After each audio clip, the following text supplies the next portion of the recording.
ভাই, বাংলার মানুষদেরকে নিয়ে কিছু বলার নাই। আমি সবার কথা বলছি না, তবে কিছু মানুষ আছে বড় কোনো দুর্ঘটনা হলে জিনিসপত্রের দাম বাড়িয়ে দেয়। মাইল স্টেশনের স্কুলের বিষয় নিয়ে সবাই অবগত আছেন। সেখানে নির্মম একটি দুর্ঘটনা সবাই দেখেছেন, সবাই জানেন।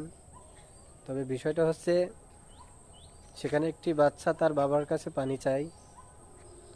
তার বাবা একটি দোকানদার ভাইয়ের কাছে যায়। দোকানদার 2 লিটারের পানি 600 টাকা চায়। তুমি কোন মায়ের সন্তান আমি জানি না ভাই, যে ছোট ছোট বাচ্চা আগুনে পড়ছে, আগুনের ভিতরে পড়ে মারা যাচ্ছে। একজন শিশু তার বাবার কাছে পানি চেয়েছে, তোমার কাছে তার বাবা আসছে, তুমি কি না 2 লিটারের পানি 600 টাকা চাচ্ছ। কিছু বলার নাই ভাই, কিছু বলার নাই। আসলে এরা কারা জানেন? এরা হলো এজিদের বংশ। কারণ কারবালার ময়দানে যখন হুসাইন রাদিয়াল্লাহু তাআলা আনহু তার শিশুর জন্য পানি চান,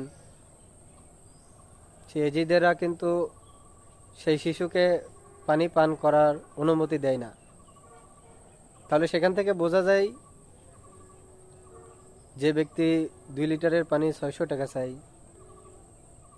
তাহলে আপনারাই বুঝে নেন সে কোন বংশের ভিতরে পড়ে।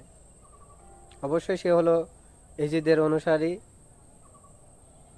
সে যদি এজিদের অনুসারী নাই হয়, তাহলে কি আর 2 লিটারের পানি 600 টাকা একজন অসহায়, বা কি বলবো, মুখের ভাষাই নাই ভাই কিছু বলার। যেরকম দেখতেছি, তো যাই হোক, সকলেই ছোট ছোট শিশুদের জন্য দোয়া করবেন, এবং তাদের জন্য অনেক ব্লাড দরকার। যাদের সামর্থ্য আছে তারা ঢাকায় গিয়ে ব্লাড দিয়ে আসবেন। তো আজকে এ পর্যন্তই।